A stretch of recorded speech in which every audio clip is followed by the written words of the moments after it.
अस्सलाम वालेकुम class. As you know that city high school की तरफ से ऑनलाइन क्लासेस का स्टार्ट किया गया है आपके लिए, और अब हम लोगों ने चैप्टर नंबर 4 स्टार्ट किया हुआ है। इन द चैप्टर नंबर 4 हम लोग स्टडी कर रहे हैं स्ट्रक्चर्स ऑफ मॉलिक्यूल्स का। ठीक है, हमने कहा था एटम्स मिलकर मॉलिक्यूल्स बनाते हैं। हमने कहा था एक फोर्स होती है जो कि एटम्स को कंबाइन करते हैं, जिसको हम कहते हैं बॉन्ड कहते हैं। ठीक है, अब हम डिफरेंट टाइप्स की बॉन्डिंग पढ़ रहे हैं कि कौन से एटम्स किस तरह की बॉन्डिंग को शो करते हैं। ठीक है, हर एटम खुद को क्या करने की कोशिश करता है, स्टेबल करने की कोशिश करता है। और एटम के लिए स्टेबिलिटी क्या है कि वो अटेन कर ले electronic configuration of noble gases की। ठीक है, यूजुअली 2 रूल्स फॉलो करते हैं एटम, जो कि डुप्लेट रूल होता है और ऑक्टेट रूल होता है। और इसके थ्रू जो से उनको फॉलो करते हुए वो electronic configuration of noble gases की अटेन करते हैं, एंड देन दैट जो से अटेन स्टेबिलिटी। ठीक है, हम लोगों ने कल जो से हमने पढ़ा था कि यूजुअली अगर हम किसी एटम का स्ट्रक्चर ड्रॉ करते हैं तो इस एटम का स्ट्रक्चर में हम लोग ये देखते हैं कि इसके सेंटर में न्यूक्लियस होता है, न्यूक्लियस के अंदर होते हैं प्रोटॉन एंड न्यूट्रॉन। क्योंकि न्यूट्रॉन के ऊपर प्रोटॉन के ऊपर पॉजिटिव चार्ज होता है, इसलिए इस पूरे इस न्यूक्लियस के ऊपर कौन सा ओवरऑल चार्ज आ जाता है, पॉजिटिव। जबकि इसके इर्द गिर्द इलेक्ट्रॉन जो है वो यूँ रिवॉल्व कर रहे होते हैं। हमने ये पढ़ा था कि पॉजिटिव और नेगेटिव एटम्स के दरमियान क्या होती हैं, फोर्सेस ऑफ अट्रैक्शन होती हैं। ठीक है, पॉजिटिव और नेगेटिव एटम्स के एलिमेंट्स वो चार्जेस के दरमियान क्या होती हैं, फोर्सेस ऑफ अट्रैक्शन होती हैं। फिर हमने ये पढ़ा था कि जो एटम्स जो हैं कौन से एलिमेंट बॉन्ड बनाने के लिए अगर मैं ये 2 शेल बनाती हूँ, ठीक है, यहाँ 2 शेल बना लेते हैं, तो इन 2 शेल्स में अगर आप देखा जाए तो ये भी यहाँ भी इलेक्ट्रॉन है, यहाँ भी इलेक्ट्रॉन है। तो वो इलेक्ट्रॉन जो किसी भी एटम के वैलेंस शेल में होंगे वो किस में टेक पार्ट करेंगे, वो इसकी बॉन्डिंग में हिस्सा लेंगे, जिनको हम क्या कहते हैं, वैलेंस इलेक्ट्रॉन कहते हैं। और वो इलेक्ट्रॉन, वो पेयर ऑफ इलेक्ट्रॉन जो कि बॉन्ड बनाता है, उसको क्या कहा जाता है, बॉन्ड पेयर इलेक्ट्रॉन्स। ठीक है, अभी हम कोवलेंट बॉन्ड को डिस्कस करेंगे। कल आपको बताया था कि 2 एटम्स के दरमियान बॉन्ड बनता कैसे है। कल हमने आयनिक बॉन्ड पढ़ा था, तो आयनिक बॉन्ड में हमने क्या बताया था, बॉन्ड फॉर्म बिटवीन आइंस। नाम से बताया कि आइंस के दरमियान बॉन्ड बना था। आइंस के दरमियान बॉन्ड्स बना था कब, जब 2 एटम्स के पॉजिटिव, इसका पॉजिटिव इसके नेगेटिव को अट्रैक्ट कर रहा था और इसका पॉजिटिव इसके नेगेटिव को अट्रैक्ट कर रहा था, तब हमारे पास क्या बना था, आयनिक बॉन्ड जो है वो फॉर्म हुआ था। ठीक है, हमने कहा था 2 तरह की, यूजुअली जब 2 एटम एक दूसरे के क्लोज आते हैं, when they come close to each other, 2 types of forces dominates. If forces of attraction जो से वो डोमिनेट कर जाए तो बॉन्ड फॉर्मेशन हो जाती है, अगर फोर्सेस ऑफ अट्रैक्शन डोमिनेट ना करें तो बॉन्ड फॉर्मेशन नहीं होती है। अब हम लोगों ने कल हमने पढ़ा था कि कल वाली बॉन्डिंग में क्या होता है कि ट्रांसफ़र ऑफ इलेक्ट्रॉन हुआ था। हमने पढ़ा था कि एटम्स ने स्टेबिलिटी गेन करने के लिए क्या करना है, अपने आउटरमोस्ट शेल में 8 इलेक्ट्रॉन या 2 इलेक्ट्रॉन करने हैं। अब वो 2 या 8 इलेक्ट्रॉन कैसे लाता था, 3 वेज मैंने कल परसों बताए थे आपको कि वो कौन से 3 वेज हैं, by losing, by sharing and bye gaining. कल हम लोगों ने जो टाइप पढ़ी थी उसमें लूज भी हुआ था और गेन भी हुआ था। आज जो टाइप हम लोग पढ़ रहे हैं उसमें नहीं है शेयरिंग। ठीक है, तो शेयरिंग आप ये याद रखें कि शेयरिंग ऑफ इलेक्ट्रॉन कब होगी, sharing of electron when sharing of electron occur. ठीक है, आप ये भी कह सकते हैं अगर तो बॉन्ड बन रहा हो 2 सिमिलर एटम्स में, अगर बॉन्ड क्या बन रहा हो 2 सिमिलर एटम्स में, या बॉन्ड बन रहा हो 2 ऐसे एटम में जिनकी इलेक्ट्रोनेगेटिविटी कंपेयरेबल हो, जिनकी इलेक्ट्रोनेगेटिविटी क्या हो, कंपेयरेबल हो। कंपेयरेबल से मुराद ये है कि अगर एक ही से फॉर एग्जांपल एक एलिमेंट की एक एटम की 2.1 है, दूसरे की 2.54, तो ये क्लोज है। लेकिन अगर ऐसे हो कि एक की 1.1 है और एक की 4 है, तो तब ये कंपेयरेबल वैल्यूज़ नहीं होती। ठीक है, तो कंपेयरेबल वैल्यूज़ जिनकी इलेक्ट्रोनेगेटिविटी कंपेयरेबल हो उनके दरमियान होती है शेयरिंग ऑफ इलेक्ट्रॉन। और शेयरिंग ऑफ इलेक्ट्रॉन से जो बॉन्ड बनता है उसको क्या कहते हैं, कोवेलेंट बॉन्ड। ठीक है, अब शेयरिंग ऑफ इलेक्ट्रॉन भी 2 तरह से होती है। Sharing of when sharing of electron हो, अब है टाइप्स ऑफ शेयरिंग। शेयरिंग भी 2 तरह से होती है, वो कौन कौन सी है, एक होती है म्यूचुअल शेयरिंग। म्यूचुअल मतलब 2 लोग इन्वॉल्व होते हैं, 2 एटम्स इन्वॉल्व होंगे। ठीक है, म्यूचुअल शेयरिंग। और एक होती है one sided sharing.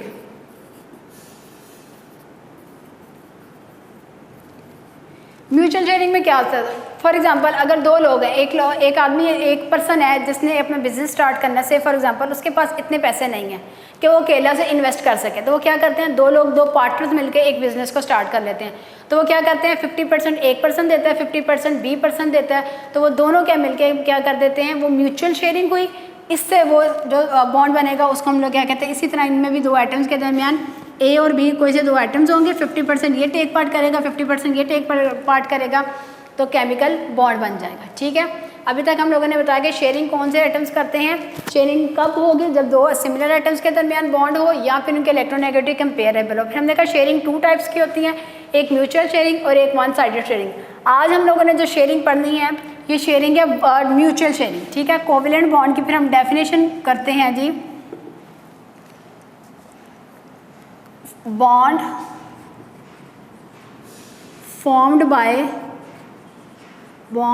formed by mutual sharing, bond formed by mutual sharing of electrons।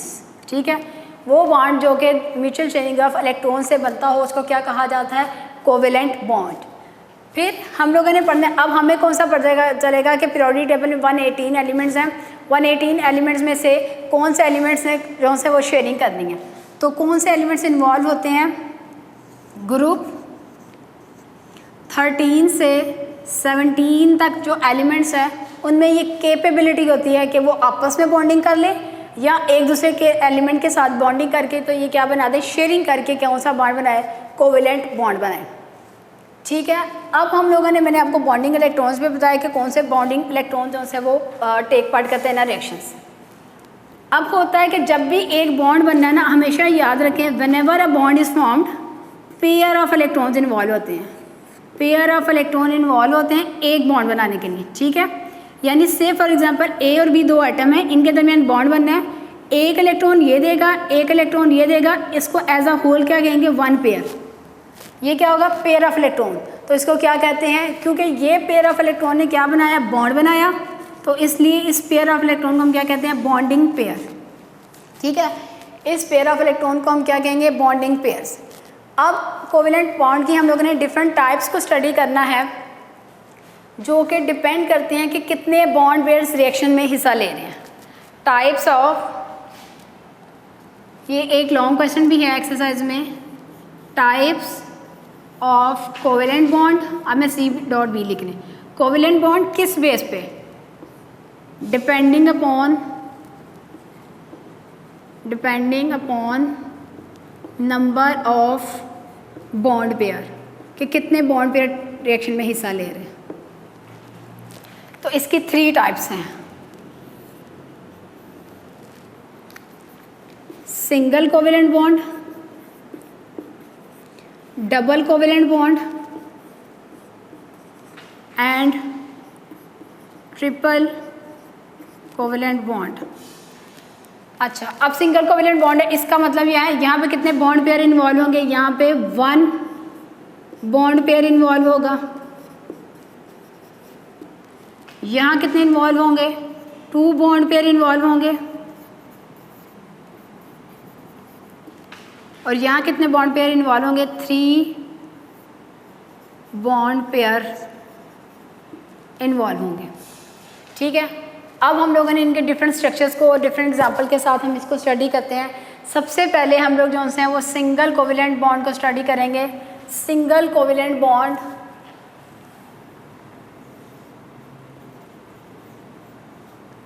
Single covalent bond,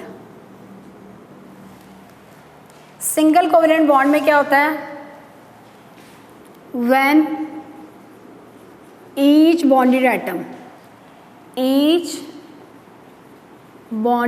atom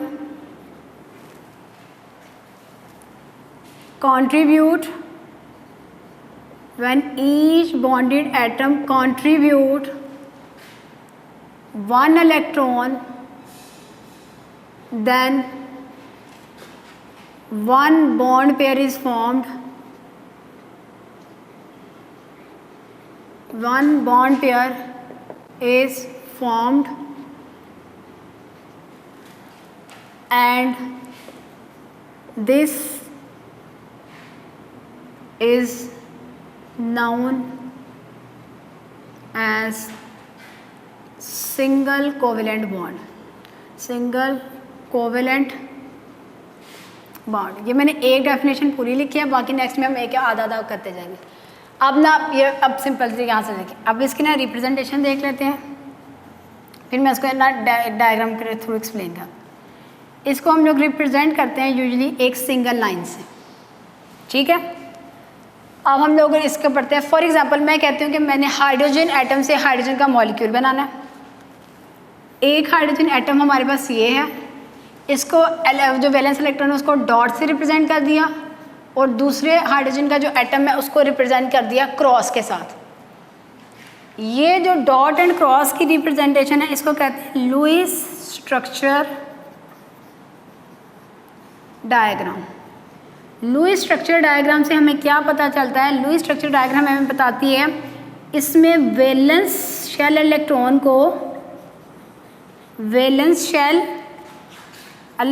को रिप्रेजेंट करते हैं हम लोग डॉट से एंड क्रॉस से. ठीक है, यहाँ देखें वैलेंस इलेक्ट्रॉन जो बॉन्डिंग में हिस्सा ले रहे हैं इनको किससे रिप्रेजेंट करेंगे? डॉट से एंड क्रॉस से. हम ये कहते हैं कि हमारे पास स्टार्टिंग में क्या था, एक हाइड्रोजन एटम था, इसका एक और हाइड्रोजन एटम के साथ रिएक्ट किया, ये दोनों एक दूसरे के क्लोज आए, और एज ए रिज़ल्ट इन्होंने क्या बना दिया? बॉन्ड बना दिया, एंड ये इस बॉन्डिंग से क्या बन गया? एक मॉलिक्यूल बन गया. हुआ क्या? एक इलेक्ट्रॉन इसका और एक इलेक्ट्रॉन इसका, ये क्या बनाएंगे? One bond pair. ये क्या होगा? एक बॉन्ड पेयर होगा. इसने कहा ईच एटम, यानी एक मॉलिक्यूल में दोनों एक एटम इसका एक एटम इसका, दोनों ने कितने कितने इलेक्ट्रॉन कंट्रीब्यूट किया? एक इलेक्ट्रॉन हाइड्रोजन ने कंट्रीब्यूट किया, एक हाइड्रोजन इस एटम ने कंट्रीब्यूट किया. दोनों ने एज ए होल मिलकर क्या बना दिया? वन पेयर ऑफ इलेक्ट्रॉन बना दिया. तो ये हमारे पास क्या सी टाइप है?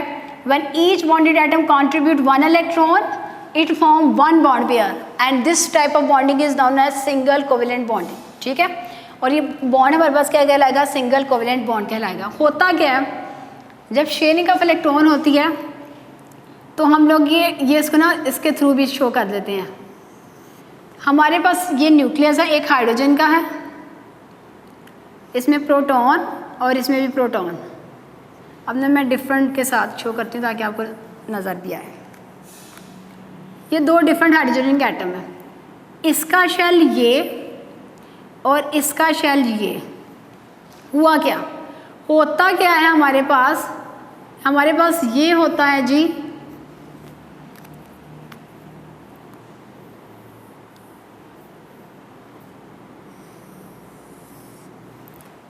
एक इलेक्ट्रॉन इस हाइड्रोजन के पास था और एक हाइड्रोजन इलेक्ट्रॉन इसके पास था. अब ये वाला इलेक्ट्रॉन इसके शेल में भी रिवॉल्व करेगा और इसका जो इलेक्ट्रॉन है वो इसके शेल में भी रिवॉल्व करेगा. यहाँ से देखें, यहाँ से रिवॉल्व होता होता वो ये इधर आ जाएगा और ये रिवॉल्व होता होता इधर आ जाएगा. इस तरीके से ये जो कॉमन एक ही पॉइंट पे जो जंक्शन है ये दोनों एक हमारे पास क्या बना देंगे? ये एक बॉन्ड पेयर बना देंगे. और इस तरीके से ये कौन सा रूल फॉलो करेंगे? डुप्लेट रूल फॉलो करते हुए खुद को स्टेबल कर लेंगे और इलेक्ट्रॉनिक कन्फिग्रेशन कौन सी अटेन कर लेंगे? ये हीलियम का इलेक्ट्रॉनिक कन्फिग्रेशन अटेन कर लेंगे. इसकी एक और एग्जांपल देखते हैं. फॉर एग्जांपल हमारे पास है CH4, इसको हम लोग कहते हैं मीथेन. मीथेन कौन सा है? इसमें हमारे पास कार्बन 14 ग्रुप से बिलोंग करता है, तो इसके ऑटोमोस्ट शेल में भी इलेक्ट्रॉन कितने होंगे? 4. ये कार्बन है, इसके ऑटोमोस्ट शेल में 4 इलेक्ट्रॉन्स आ गए. अब ये 4 हाइड्रोजन के साथ कंबाइन है. हर हाइड्रोजन के पास कितने इलेक्ट्रॉन होते हैं? एक इलेक्ट्रॉन होता है. ये देखें 2, 4, 6, 8. इसने ऑटोमोस्ट शेल में कितने इलेक्ट्रॉन अटेन कर लिए? 8 इलेक्ट्रॉन का अटेन कर लिए. तो इस तरीके से हमारे पास इसमें कितने बॉन्ड आ जाएंगे? सिंगल कोवेलेंट बॉन्ड आएंगे. कैसे? अब इसी का हम स्ट्रक्चर ड्रॉ करें तो ये क्या बन जाता है? एक कार्बन, ये सिंगल बॉन्ड, इनके दरमियान में सिंगल बॉन्ड और इनके दरमियान में भी सिंगल बॉन्ड. ठीक है, तो ये CH4 मीथेन का हमारे पास स्ट्रक्चर आ जाएगा. ठीक है, हर बॉन्ड पे यानी कितने इलेक्ट्रॉन किए? देखें हर एटम ने, हर बॉन्डेड एटम ने कितने? एक इलेक्ट्रॉन इसने दिया, एक इलेक्ट्रॉन इसने दिया, तो ये एक बॉन्ड पेयर बन गया. फिर एक इलेक्ट्रॉन इसने दिया, एक इलेक्ट्रॉन इसने दिया, तो ये एक बॉन्ड बन गया। तो इस तरीके से हमारे पास जो से डिफरेंट एग्जांपल है, जैसे मैंने हाइड्रोजन का बताया, इसी तरह क्लोरीन का है, इसी तरह हमारे पास कार्बन ये मीथेन का भी है। और आपने ये याद रखना है कि इसमें भी ऐसे ही होना है कि जो इसका इलेक्ट्रॉन इसके शेल में भी इन्वॉल्व करेगा और इसका इलेक्ट्रॉन इसके शेल में भी, जैसे मैंने एक हाइड्रोजन वाली एग्जांपल में आपको बताया। अब हमारे पास आ जाता है double covalent bond. Double covalent bond में क्या होता है, ईच एटम कंट्रीब्यूट करेगा कितने इलेक्ट्रॉन, डबल है तो इसका मतलब है 2। कोवेलेंट, वेलेंट को मतलब दो एटम्स हैं, वेलेंट मतलब उनके वैलेंस शेल, ठीक है। 2 एटम के वैलेंस शेल में से हर कितने इलेक्ट्रॉन को कंट्रीब्यूट करे, 2 इलेक्ट्रॉन्स को। ईच एटम को कंट्रीब्यूट 2 इलेक्ट्रॉन, और बॉन्ड, फिर बॉन्ड पेयर हमारे पास कितने बनेंगे, 2 बॉन्ड पेयर बनेंगे। और इस टाइप की बॉन्डिंग को हम क्या कहते हैं, double covalent bond. For example अगर हम लोग देखें, आप देखें ऑक्सीजन है, एक ऑक्सीजन है, दूसरा ऑक्सीजन है। अब ऑक्सीजन का अगर हम स्ट्रक्चर ड्रॉ करें तो ऑक्सीजन का एटॉमिक नंबर है 8, इसके पहले वाले शेल में 2 इलेक्ट्रॉन और रिमेनिंग में कितने शेल, इसको 2 इलेक्ट्रॉन की और ज़रूरत है, तो ताकि ये खुद में कितने इलेक्ट्रॉन को सेव कर ले, 8 इलेक्ट्रॉन को कर लें। अब हमारे पास देखें कि इसके वैलेंस शेल में कितने इलेक्ट्रॉन है, 6, 2, 4 एंड 6, ठीक है। अब यहाँ पे 2, 4 एंड 6 इलेक्ट्रॉन आ गए। नेक्स्ट स्टेप में क्या होगा, ये 2 ऑक्सीजन के एटम्स हैं। नेक्स्ट स्टेप में क्या हुआ, इसके 2 इलेक्ट्रॉन और इसके 2 इलेक्ट्रॉन आपस में क्या करेंगे, बॉन्ड बना लेंगे। और इसके पास कितने हमारे पास अनशेयर्ड इलेक्ट्रॉन, जिसको हम कहते हैं नॉन बॉन्डेड इलेक्ट्रॉन, कितने हैं, वो है जी 2 पेयर्स हैं, जिनको हम क्या कहते हैं, लोन पेयर कहते हैं। अब नेक्स्ट स्टेप में क्या होगा, ये क्या करेगा, एक बॉन्ड पेयर और एक bond pair, total bond pair कितने बने, 2 बॉन्ड पेयर बने। और हर एटम ने, एक ऑक्सीजन एटम ने कितने इलेक्ट्रॉन कंट्रीब्यूट किए, 2। इस ऑक्सीजन ने भी कितने इलेक्ट्रॉन कंट्रीब्यूट किए, 2। तो इस तरीके से हमारे पास कौन सा स्ट्रक्चर बन जाएगा, ये O2 का स्ट्रक्चर बन जाएगा, ठीक है। फिर एक और एग्जांपल हम लोग ले लेते हैं, जैसे इसको हम लोगों ने क्या कहा था, मीथेन। जब कार्बन सिंगल बॉन्ड बनाता है तो उसको क्या कहा जाता है, मीथेन कहा जाता है। अब हमने एक ऐसी एग्जांपल देखनी है जब कार्बन जो उनसे वो डबल बॉन्ड बनाता है, कार्बन और कार्बन के दरमियान डबल बॉन्ड होता है। फॉर एग्जांपल देखिए, मैं कहती हूँ ये मेरे पास एक कार्बन है और ये एक कार्बन है, ठीक है। चलिए मैं ना ये उधर बना लेती हूँ ताकि क्लियर हो जाए आपको।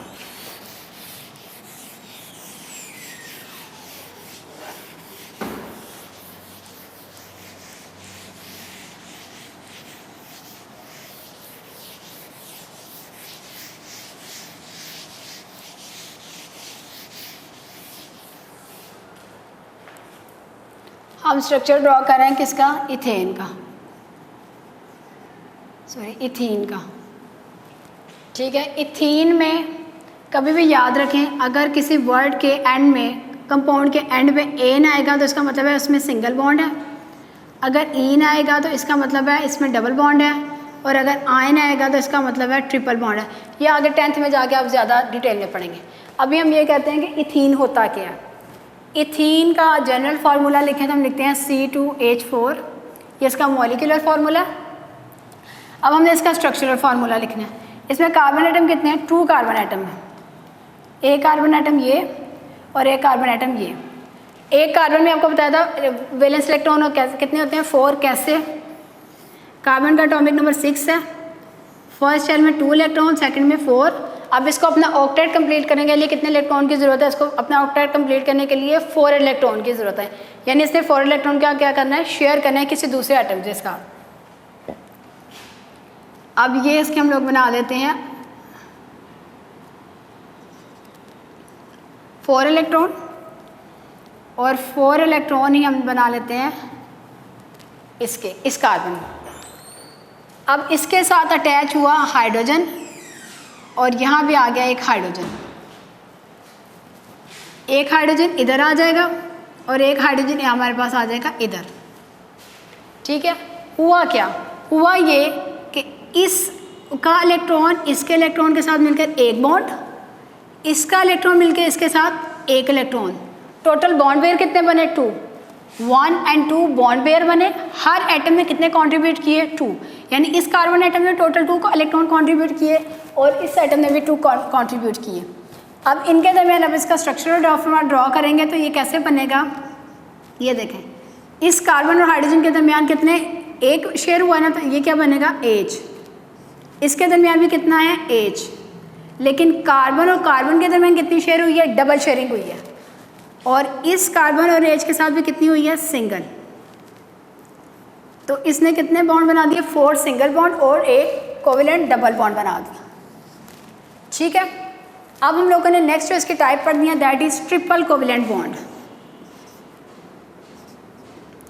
ट्रिपल कोवेलेंट बॉन्ड, नाम से ही पता चल रहा है आपको, ट्रिपल का मतलब क्या होगा, ट्रिपल मतलब 3, हर एटम ने कितने इलेक्ट्रॉन कंट्रीब्यूट करने हैं, 3 इलेक्ट्रॉन इसने कंट्रीब्यूट करने, किसने, ईच एटम ने, ईच एटम कंट्रीब्यूट 3 इलेक्ट्रॉन्स, और बॉन्ड पेयर बने कितने बनेंगे, 3 बॉन्ड पेयर्स बनेंगे। फिर अब इसकी एग्जांपल ले लें, जैसे नाइट्रोजन है, आपने स्ट्रक्चर ड्रॉ करेंगे फिर आपको ज़्यादा अच्छे तरीके से पता चलेगा। नाइट्रोजन का एटॉमिक नंबर होता है 7, इसके ऑटोमोस्ट शेल में कितने इलेक्ट्रॉन, पहले वाले में 2, ऑटोमोस्ट में कितने आ जाएंगे 5, यानी इसको अपना ऑक्टेट कंप्लीट करने के लिए कितने इलेक्ट्रॉन की ज़रूरत पड़ी, 3 इलेक्ट्रॉन की ज़रूरत पड़ी। तो इसके 3 इलेक्ट्रॉन्स ने बॉन्डिंग में हिस्सा लेना है, एक इसका इलेक्ट्रॉन वैसे का वैसे, एक पेयर ऑफ इलेक्ट्रॉन वैसे ही पड़ा रहेगा। एक दूसरा नाइट्रोजन है और इसका एक लोन पेयर वैसे का वैसे ही पड़ा रहेगा। अब क्या होगा, हर बॉन्डेड एटम 1, 2 and 3, हर बॉन्डेड एटम ने कितने इलेक्ट्रॉन को शेयर किया, 3। इस नाइट्रोजन ने 3 दिए, इस नाइट्रोजन ने भी कितने दिए, 3 दिए, और एज अ रिजल्ट कितने बॉन्ड पेयर बन के 3 बॉन्ड पेयर्स बन जाएंगे। ठीक है, ये नाइट्रोजन और ये नाइट्रोजन आप ये कह सकते हैं कि N प्लस N, ये नाइट्रोजन इस नाइट्रोजन के साथ पहले प्लस करना है, फिर आपने एक ऐसा स्ट्रक्चर शो करना है जिसमें बॉन्ड पेयर बने, और फिर कहीं जाके आपने इसका कौन सा स्ट्रक्चर शो करना है, मॉलिक्यूलर स्ट्रक्चर जो है वो आपने इसका शो करना है कि ये N2 फॉर्म हो गया। अब जैसे हम लोगों ने बताया था मीथेन, सिंगल बॉन्ड मीथेन का बताया था, डबल बॉन्ड इथीन का बताया था, इसी तरह ट्रिपल बॉन्ड इथाइन का स्ट्रक्चर बताएंगे। इथाइन में क्या होगा, 2 कार्बन के दरमियान ट्रिपल बॉन्ड है। ठीक है, एक हाइड्रोजन इधर, एक हाइड्रोजन इधर। अब कार्बन की वैलेंसी भी कितनी है, यानी 4 है ना, इसके ऑटोमोशन में कितने इलेक्ट्रॉन थे, 4 है, इसकी वैलेंसी भी कितनी थी, 4, यानी कि ये कितने बॉन्ड बना सकते हैं, ये 4 ही बॉन्ड बना सकते हैं। इससे ना आपको इनकी बॉन्डिंग का वैलेंस इलेक्ट्रॉन से आपको आइडिया हो सकता है कि कोई भी एटम कितने बॉन्ड बना सकते हैं। देखिए हाइड्रोजन के ऑटोमोशन में कितने इलेक्ट्रॉन थे, 1 इलेक्ट्रॉन था, हाइड्रोजन ने कितना बॉन्ड बनाया, सिंगल बॉन्ड बनाया। अब यहाँ पे देखें, यानी इसको 1 इलेक्ट्रॉन की ज़रूरत थी। ऑक्सीजन के केस में देखें, ऑक्सीजन को ऑक्टेट कंप्लीट करने के लिए कितने इलेक्ट्रॉन की ज़रूरत है, 2 इलेक्ट्रॉन की ज़रूरत है, यानी इसकी वैलेंसी भी क्या होगी, 2 होगी। तो इसकी भी इसने बॉन्ड कौन सा बनाया था, इसने डबल बॉन्ड बनाया था। कार्बन है, कार्बन को अपना शेल कंप्लीट करने के लिए, आउटरमोस्ट शेल कंप्लीट करने के लिए कितने इलेक्ट्रॉन की जरूरत थी, 4 इलेक्ट्रॉन की जरूरत थी। तो इसने देखे कितने बॉन्ड बनाए, 1, इसके एक कार्बन आइटम के बॉन्ड देखें 1 2 3 4, इस कार्बन आइटम के 1 2 3 4। तो हर एटम के पास जितने वैलेंस इलेक्ट्रॉन होंगे, यानी जितनी इसकी वैलेंसी होगी, वो इसकी कंबाइनिंग कैपेसिटी, वैलेंसी को डिफाइन भी तो ऐसे करते हैं, combining capacity of an atom. चलें जी, अब इथाइन के केस में आते हैं। इथाइन में ये 2 कार्बन एटम है, ये 2 कार्बन एटम है, और हर कार्बन एटम के पास कितने इलेक्ट्रॉन है जी, ऑटोमोस्ट शेल में 4 इलेक्ट्रॉन।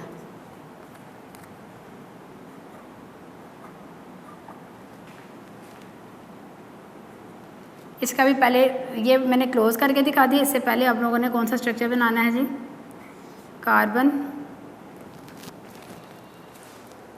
इसका ऐसे ही बनाना है।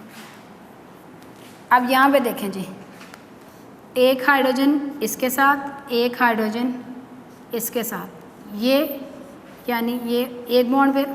अब इनका आपस में देखें 1 2 and 3, हर कार्बन एटम ने कितने इलेक्ट्रॉन कंट्रीब्यूट किए, 3 कंट्रीब्यूट किए। और कितने बॉन्ड पेयर बने, 3 बॉन्ड पेयर बने। तो इसका स्ट्रक्चर जो हमारे पास बनेगा वो फिर क्या बनेगा, इस देखें इस कार्बन के साथ हाइड्रोजन ने कितने बॉन्ड पेयर बनाए हैं, 1 बॉन्ड पेयर, तो बॉन्ड भी कितना होगा, सिंगल बॉन्ड होगा। ठीक है, अब इन कार्बन और कार्बन ने कितने बॉन्ड पेयर बनाए, 3 बॉन्ड पेयर बनाए, तो 3 बॉन्ड पेयर को 3 लाइंस के साथ रिप्रेजेंट कर दिया, और इसको किसके साथ रिप्रेजेंट किया, सिंगल लाइन के साथ। तो अब आप ये बता सकते हैं कि जो सिंगल कोवेलेंट बॉन्ड है उसकी रिप्रेजेंटेशन हमने सिंगल लाइन से की थी, डबल कोवेलेंट बॉन्ड की रिप्रेजेंटेशन किससे करेंगे, डबल लाइन से करेंगे, और ट्रिपल कोवेलेंट बॉन्ड की हम लोग जो से रिप्रेजेंटेशन किससे करेंगे, ट्रिपल लाइंस के थ्रू करेंगे। ठीक है, अभी तक हम लोगों ने आज जो टॉपिक पढ़ा वो कोवेलेंट बॉन्ड था। कोवेलेंट बॉन्ड में हम लोगों ने ये पढ़ा कि ये ऐसा बॉन्ड है जिसमें शेयरिंग ऑफ इलेक्ट्रॉन होनी है। ठीक है, को मतलब 2, को मीन 2, वैलेंट मतलब वैलेंस। ठीक है, यानी कि ये 2 एटम्स के वैलेंस इलेक्ट्रॉन्स के दरमियान बॉन्ड बनेगा, और ये बॉन्ड कैसे बना है, शेयरिंग से बना है। शेयरिंग किस तरह की हुई थी, म्यूचुअल शेयरिंग हुई थी, यानी 2 एटम्स ने इक्वली पार्ट किया था, जितने इलेक्ट्रॉन एक एटम दे रहा उतने ही दूसरे ने भी दिया। जितनी भी मैंने आपको एग्जांपल्स बताई हैं इन सब में ये एक कॉमन बात थी कि हर एटम ने इक्वली टेक पार्ट किया, इस वजह से इसको क्या कहा जाता है, म्यूचुअल शेयरिंग ऑफ इलेक्ट्रॉन कहा जाता है। फिर आपको बताया कि जो इलेक्ट्रॉन इन्वॉल्व होते हैं पेयरिंग में उसको क्या कहा जाता है, इलेक्ट्रॉन पेयर, बॉन्ड पेयर कहा जाता है। और फिर हमने इसकी 3 टाइप्स पढ़ी थी कि हर कोवेलेंट बॉन्ड में कितने बॉन्ड पेयर इन्वॉल्व हो रहे हैं, उसकी बेस पे हमने 3 टाइप्स पढ़ी, single covalent bond and triple covalent bond. Single में कितने बॉन्ड पेयर बने थे, 1 बॉन्ड पेयर बना था तो इसको एक सिंगल लाइन से रिप्रेजेंट किया। डबल में ईच जो से वो 2 बॉन्ड पेयर बने थे तो उसको 2 लाइन से रिप्रेजेंट किया, और ट्रिपल में जो से 3 बॉन्ड पेयर बने थे तो उसको 3 के साथ रिप्रेजेंट किया। अब इससे रेलिवेंट जो शॉर्ट क्वेश्चन आंसर्स हैं वो नोट डाउन कर लें, और साथ ही वो आपने लर्न करने हैं। आपने एक्सरसाइज टेस्ट योर सेल्फ का 1 से 5 तक इस टॉपिक से रेलिवेंट जो से वो short question test yourself 4.2 1 से 5 तक शॉर्ट क्वेश्चन है, और एक्सरसाइज में 2 लॉन्ग क्वेश्चन है, एक लॉन्ग क्वेश्चन नंबर 3 है,